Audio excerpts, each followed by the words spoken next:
এই দেখো, তুমি এখনো রেগে আছো আমার উপর। আমার রাগতে বয়ে গেছে আপনার উপর। তুমি কিছুতেই বুঝছো না, খরচ বাড়ছে, আয় না বাড়লে চলবে কি করে রাজ্য? বিদেশে আমাকে যেতেই হবে। সব বুঝেছি, সব বুঝেছি। আপনার আমাকে অসহ্য লাগছে, তাই আপনি বিদেশে যাচ্ছেন, তাই তো? তুমি আমায় ভুল বুঝছো, রাজ্য চালাতে অর্থের প্রয়োজন আছে। কেন এতদিন রাজ্য বুঝি চলছিল না? এতদিন যেভাবে চলছিল সেভাবেই চলবে। সময় পাল্টাচ্ছে, এখন শুধু সিংহাসনে বসে থাকলেই চলে না, দেশ বিদেশ ঘুরে দেখতে হবে কিভাবে রাজ্যের উন্নতি হয়, লাভ হয়, সেই নিয়ে নতুন করে ভাবতে হবে। তার মানে আপনি ঠিক করে নিয়েছেন আপনি যাবেন, তাই তো? হ্যাঁ। আর যতদিন আপনি না থাকবেন এখানে কি হবে ভেবে দেখেছেন মহারাজ? কে সামলাবে সব?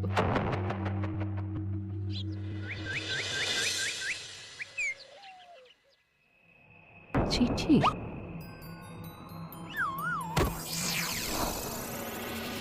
আমি অনেক ভেবে দেখলাম, আসলে এসব সিংহাসন, ক্ষমতা, প্রতিপত্তি অর্জন করা আর রক্ষা করার জটিলতার চেয়ে বাকি জীবনটা শান্তির সাথে বনে কাটিয়ে দেওয়াই ভালো। বলছি সবই তো বুঝলাম, কিন্তু এই শান্তিটা কে?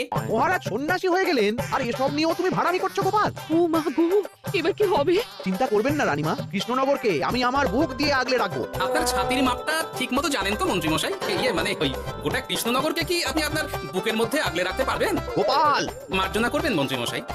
আমি বলছিলাম কি, ওইসব আগলে টাগলে রাখার আগে ওই ভালো করে খুঁজে দেখুন সব। মানে কি বলতে চাইছো কি তুমি? মহারাজকে খুঁজে বার করুন মন্ত্রী মশাই, লোক পাঠান, তিনি হয়তো এখনো বেশি দূর যেতে পারেননি। এটা কিন্তু ঠিক বলেছে গোপাল, তাকে একবার যদি খুঁজে পাই আমরা। আপনি চিন্তা করবেন না রানীমা, আমি এক্ষুনি লোক পাঠাচ্ছি। আর গোপাল, রানীমাকে বিশ্রাম নিতে দাও, যাও এখন যত সব।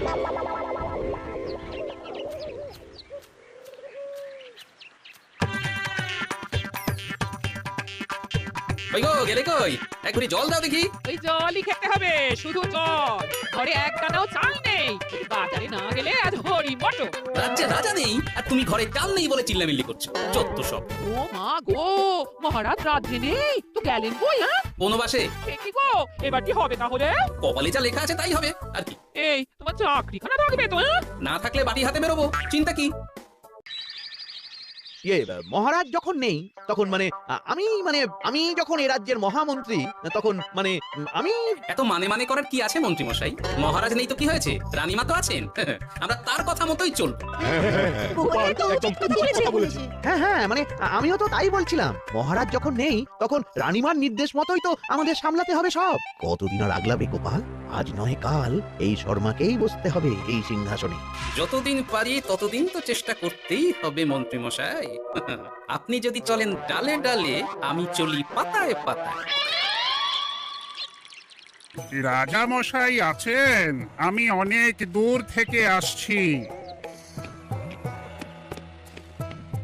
মন্ত্রীমশাই, একজন সাধু এসেছেন রাজামশাইয়ের সঙ্গে দেখা করতে, বলছেন অনেক দূর থেকে এসেছেন। জানো না মহারাজ এখন নেই? যাও চলে যেতে বলো ওকে। মহারাজ নিরুদ্দেশ, এই মুহূর্তে সত্যিই যদি কোনো প্রাজ্ঞ সাধু বাবা রাজবাড়িতে তার পায়ের ধুলো দেয়, বলা তো যায় না যদি মহারাজের হদিস তিনি দিতে পারেন। ঠিক ঠিক, একদম ঠিক বলছেন পণ্ডিত মশাই। বেশ বেশ, ডেকে আনো তাকে, দেখি সে কি বলে। মহারাজ আমার প্রণাম নেবেন। উনি মহারাজ নয়, উনি মন্ত্রী। আসুন সাধু বাবা, আসুন, আসন গ্রহণ করুন।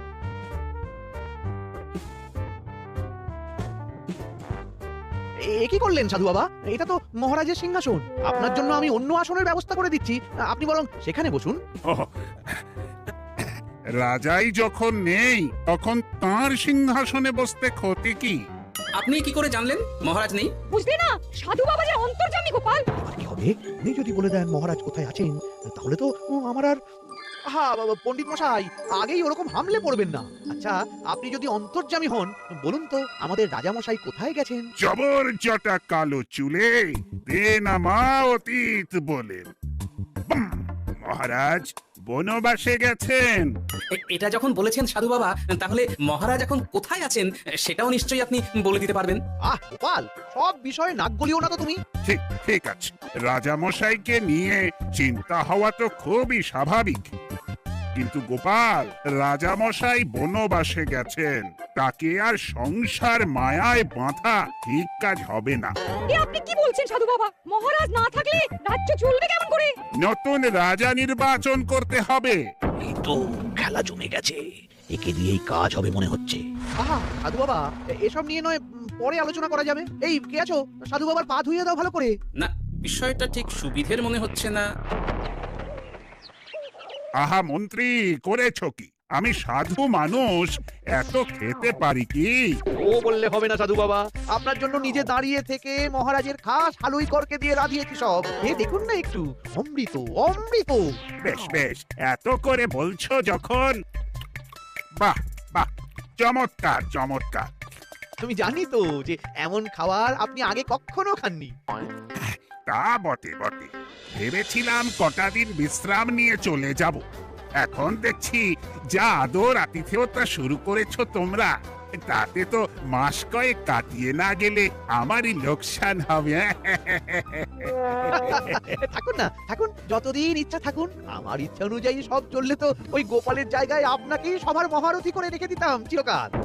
এসব কি বলছো মন্ত্রী? কেন, পরিকল্পনাটা মন্দ নাকি? আমি হব এই রাজ্যের নতুন রাজা, আর আপনি হবেন আমার রাজসভার প্রধান মহারথী। বটে, কাজটা খুব একটা কঠিন না। মহারাজ বনবাসে, আর আপনি নিজেই তো বললেন তাকে ফিরিয়ে আনাও ঠিক হবে না। তাহলে তা বলেছি, কিন্তু বাকি অন্যান্য সভাসদেরা আছে, তারা তো। আরে ছাড়ুন তো ওদের কথা। আকাশে হাত ছড়িয়ে আর একবার মন্ত্র করে নেবেন, বলবেন এই রাজ্যের রাজা হওয়ার ক্ষমতা একমাত্র আমার মধ্যেই আছে। ব্যাস, সবাই মানতে বাধ্য। তারপর আমার একটা হিল্লে হয়ে গেলে আপনারটার ব্যবস্থাও আমি করে দেব, বুঝলেন? বুঝলাম, একেবারে জলের মতো পরিষ্কার। ব্যাস, কালই তাহলে কাজ শুরু করে দিন। বেশি দেরি করে তো লাভ নেই। বলা তো যায় না, মহারাজের যদি রানীমার জন্য মন কেমন করে রাজ্যে ফিরে আসে, ওসব হওয়ার আগেই সেরে ফেলতে হবে সব কাজ। রাজা হওয়ার খুব তাড়া দেখছি তোমার মন্ত্রী।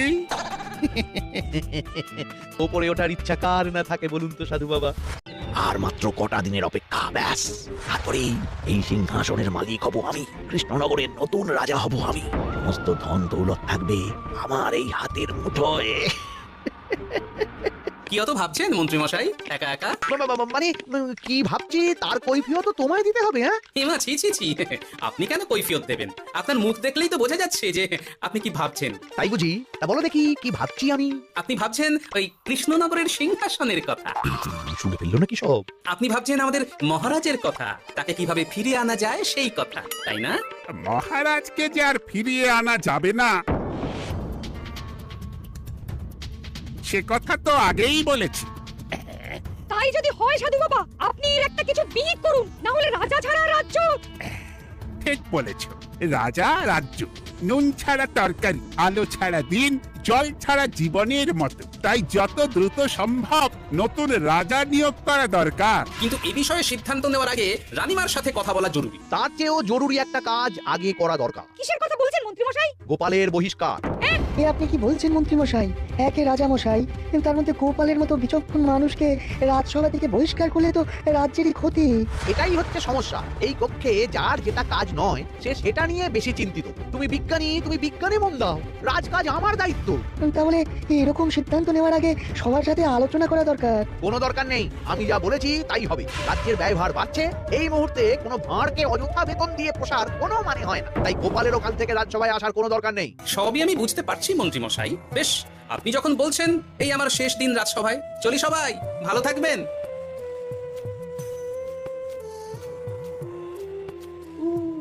এত সহজে যে বেটা মাঠের বাইরে চলে যাবে বুঝতেই পারিনি আগে। এবার আমার আর সিংহাসনের মাঝে নেই কোনো বাধা, নেই কোনো খাটা। তুমি চিন্তা করো না, আমি নিজে মন্ত্রীর সাথে কথা বলবো।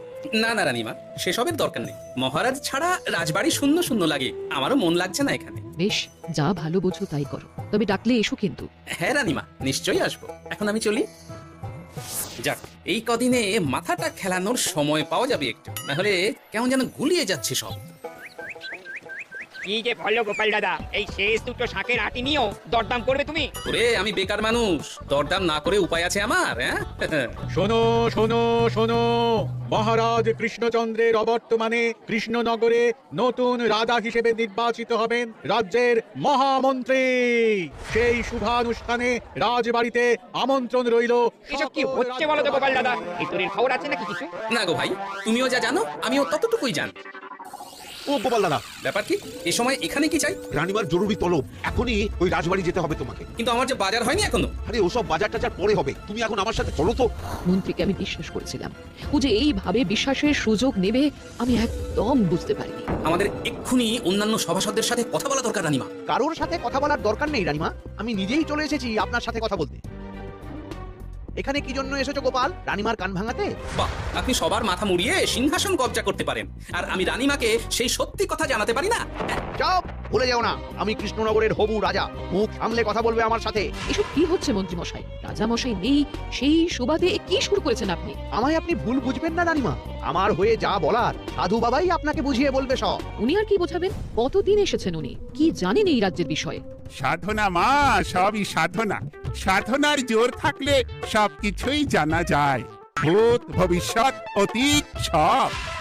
সেই জোর থেকেই বলছি মা, মন্ত্রীর কপালে আমি জ্যোতি দেখতে পাচ্ছি।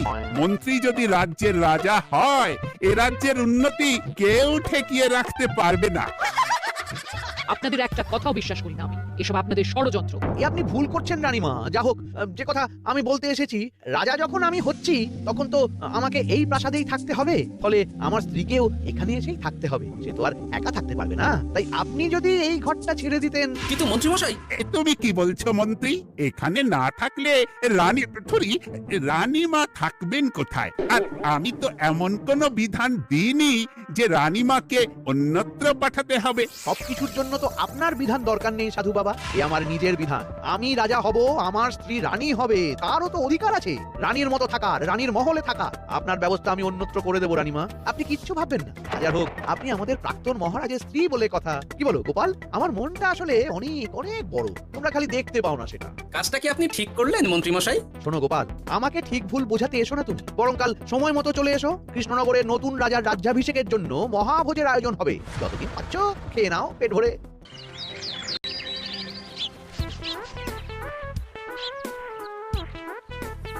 এগুলো আবার কি করে আছে এখানে? কি এ তো মহারাজের পোশাক, এখানে এসব কি করে এলো? তাহলে কি মহারাজ? না না না, হিসেবটা কেমন যেন ওলট পালট হয়ে যাচ্ছে। সময় তো হয়ে গেল, নতুন মহারাজকে ডাকুন এবার।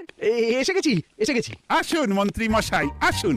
মুকুট নিয়ে দাঁড়িয়ে আছি আপনার মাথায় পরাবো বলে। সাধু বাবা, এবার মহারাজ বলা অভ্যাস করুন। মহারাজ।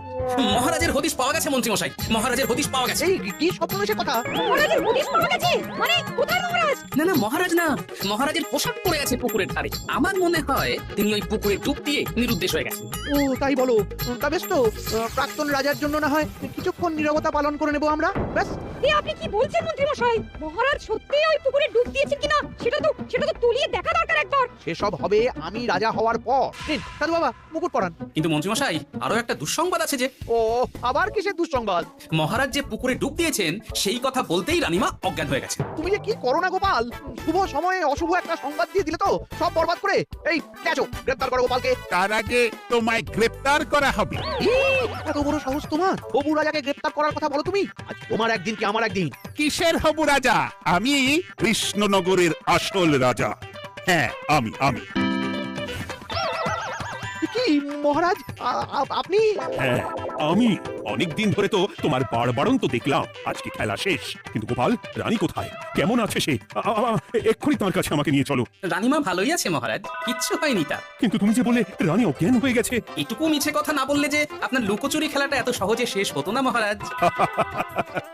লুকোচুরি বটে, কিন্তু তুমি বুঝলে কি করে এত সব? প্রথম সন্দেহটা হলো যখন রানীমাকে অন্যত্র রাখার কথা বলতেই আপনি বিচলিত হয়ে উঠলেন তখন। তারপর পুকুর পাড়ে আপনার পোশাক, ব্যাস এটুকুই, আর কিছু নয়। আর প্রথম দিন রাজসভায় এসেই সোজা সিংহাসনে চড়ে বসা, ব্যাস একে একে 2 আর 2 এ 2 4 করে ফেললাম। তারপর মনে হলো রানীমার প্রতি টান ফিরিয়ে আনতে পারে আপনাকে আপনার আসল রূপে, তাই এই মিছে কথা। অধমের অপরাধ মার্জনা করবেন মহারাজ। গোপাল, তোমার তুলনা নেই। কিন্তু মহারাজ, আপনি কেন এই ছদ্মবেশ নিয়েছিলেন তার আসল উদ্দেশ্যটা কিন্তু এখনো আমার কাছে পরিষ্কার হয়নি পুরোটা। আসলে আমি পরীক্ষা করছিলাম, বুঝলে? কিসের পরীক্ষা মহারাজ? যে আমার অনুপস্থিতিতে কে এই রাজ্য চালাবে তার পরীক্ষা। এবং আমি ঠিক করেছি যে কদিন ব্যবসার কাজে আমি বাইরে থাকবো ততদিন রানীর পরামর্শ মতো সমস্ত কিছু সামলাবে গোপাল।